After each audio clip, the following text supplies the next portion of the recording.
Gigantic listening towers, presumed to be of Jove origin, began decloaking all over New Eden this week.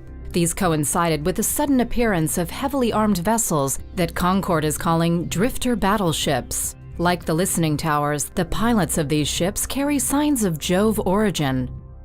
One of the first engagements involving drifters is causing great concern across New Eden. This footage shows fighters from the Thanatos-class carrier Rex attacking a lone drifter battleship. At first, the carrier seems to have the upper hand, its fighters slowly but surely wearing down the drifter's shields, until the drifter ship suddenly unleashes its primary weapon, destroying the carrier with a single shot. The ship's capsuleer and sole survivor, Dantheus, claims he was taken by complete surprise and that he's never seen such power. All attempts to communicate with the drifters have thus far proven futile. Fortunately, they don't appear to be hostile unless provoked. Mr. Hawk, pursuit course. Engage. Aye, sir.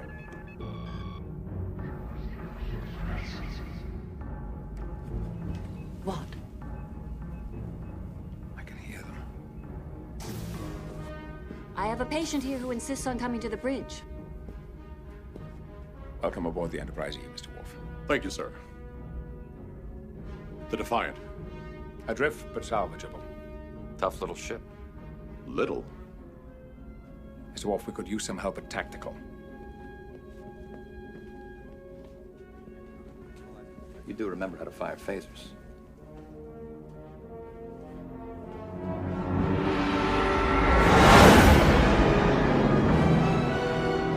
Sensors show chronometric particles emanating from the sphere.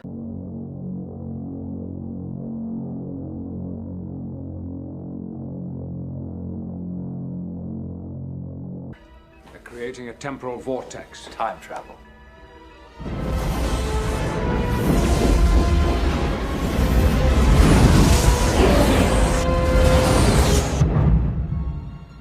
Data, report. We appear to be caught in a temporal wake. Captain. Earth.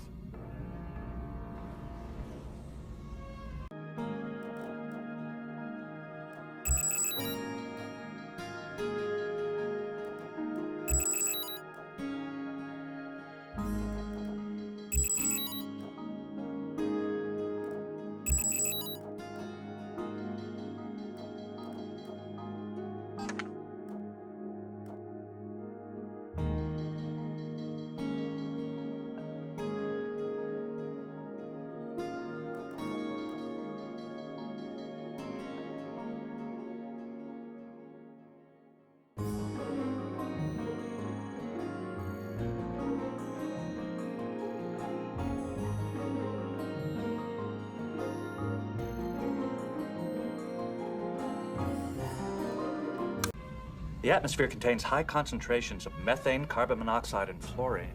Life signs? Population approximately 9 billion. All Borg. How? They must have done it in the past. They went back and assimilated Earth, changed history. But if they changed history, why are we still here? Temporal wake must have somehow protected us from the changes in the timeline. Sir, the vortex is collapsing. Hold your course, Mr. Hawk. I must follow them back. Repair whatever damage they've done.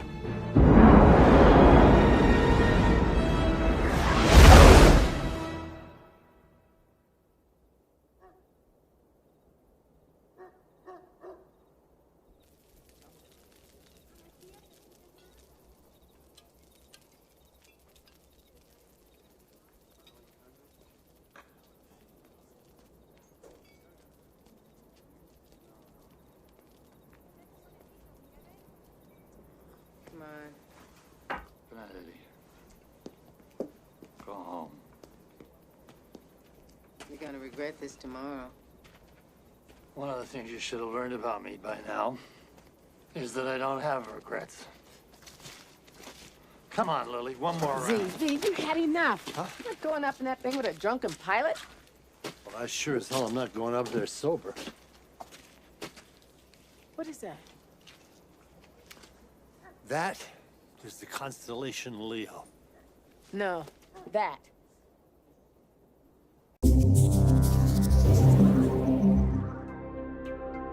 news of a stellar anomaly rocks New Eden. What was initially thought to be a sudden, massive stellar explosion, nicknamed Caroline's Star after the pilot who first spotted it, the distant anomaly has since baffled the scientific community. Shortly after its appearance, a team of astronomers triangulated its location, suggesting that these are the remnants of the star W477P. Located deep within Jove's space, the star was previously believed to be stable and not massive enough to cause an explosion of this scale. However, its unreachable location eliminates all possibility of confirming the actual cause. Scientists also remain puzzled by the anomaly's sudden, simultaneous visibility throughout New Eden. According to physicist Balti Katai, starlight appearing simultaneously across all systems in New Eden doesn't make any sense. The energy required to create such an event is incomprehensible. Given the unusual nature of the anomaly and the lack of any conclusive scientific explanation, its existence has inspired rampant speculation from all quarters. Popular theories explain it as either the discharge of a Jove superweapon against a Sancha invasion, a herald of the prophesied coming of Bob, or a sign of the impending apocalypse. We'll have more on this as the story develops.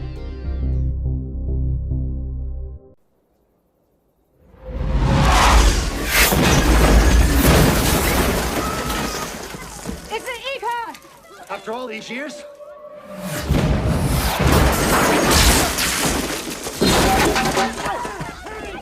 We gotta get to the Phoenix!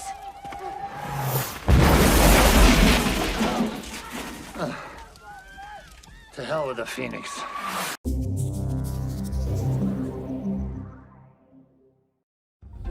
There is utter confusion here in Safasan, as the condition of Empress Jamel Saram remains unknown after a Titan carrying the Empress was destroyed by drifter forces just a few minutes ago.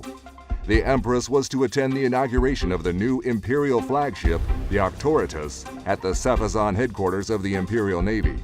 Traveling in the Seraph, an Avatar-class Titan, the Empress was believed to be well protected and accompanied by a formidable escort. Despite this, the Seraph came under attack from a large drifter force, appearing almost immediately after the Empress arrived in Safasan. Imperial guards attempted to intercept the attackers, but the drifters used new tactics in their assault, utilizing their superior speed to head straight for the Seraph while ignoring all other ships. Within a matter of seconds, the Seraph was completely engulfed and obliterated by simultaneous fire from the entire drifter force. It is obvious that the Empress was the sole target, and once the Seraph was destroyed, the drifters warped away without concern for any other ships present. The speed and precision the drifters displayed while executing their plan seems to have stunned the Imperial Guard, as they were unable to react in time to put up any defense during the short but devastating attack. While search and rescue efforts are still underway, there have been no announcements made, nor have we been able to confirm anything regarding the condition or whereabouts of Empress Jamel Saram. We will of course keep on reporting as the situation develops. This is Alton Havery, reporting for The Scope.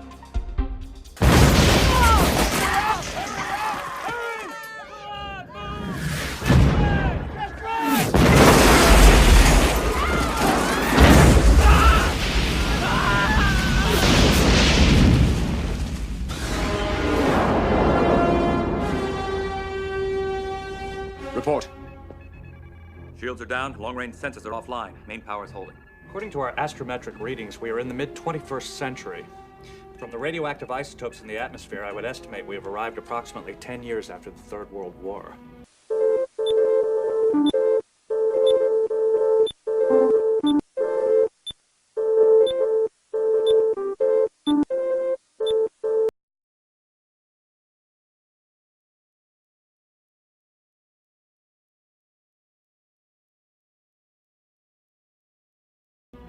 Makes sense. Most of the major cities have been destroyed, very few governments left. 600 million dead. No resistance. Captain.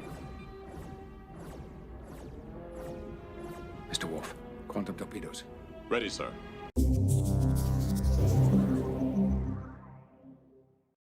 Imperial Navy forces have been mobilized in response to reports of increased drifter activity across Amar space. A state of emergency has not yet been declared. However, tensions are high in systems where fear of an imminent threat is present. Many speculate that the escalation began following Cartham Conglomerate's decision to market the Entosis link. It is a device that allows the user to project their consciousness into system mainframes. It is believed to be the result of reverse engineering technology acquired from sleeper scanners. Connecting the device to Jove observatories in attempts to retrieve Antikythera has also yielded what looks to be sections of garbled surveillance logs dating several decades back. It still remains unclear what information was being collected by the Jove observatories or for what purpose. But evidence from those logs proves they have been watching us for decades. This drifter show of force and the unprecedented drifter incursion into Uli last week has strained the already fragile standoff, and concerns of a full-scale war seem more founded with each passing day. This is Alton Havery reporting for The Scope. Fire.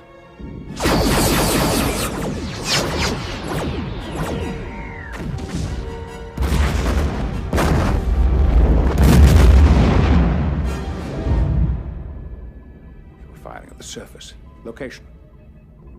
Western Hemisphere. North American continent. The Scope has received confirmation that for only the third time in history, a Revenant supercarrier has been destroyed.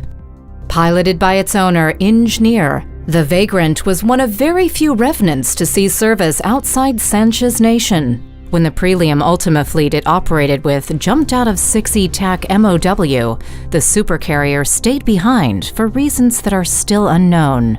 Knowing the warp-in coordinates used by the Vagrant, members of Pandemic Legion saw the opportunity and planned an ambush.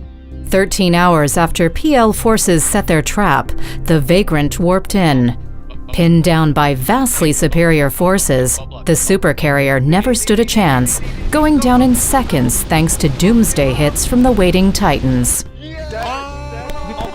While Pandemic Legion claimed the incident as an example of their tactical prowess, Engineer argued that he didn't initially recognize his opponents as a threat, thanks to a non-aggression agreement between PL and PU.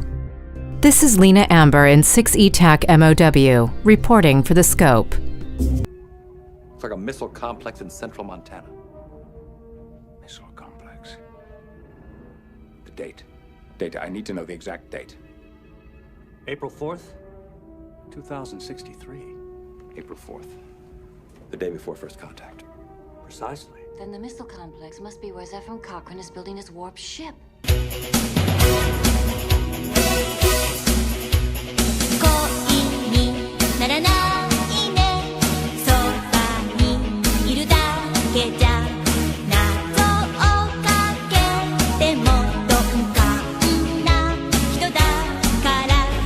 That's what they came here to do. Stop first contact. How much damage, Lieutenant? Can't tell. Long-range sensors are still offline. We have to go down there, find out what happened. Data, Beverly, you're with me. Have a security team meet us in Transporter Room 3. Computer, mid-21st century civilian clothing.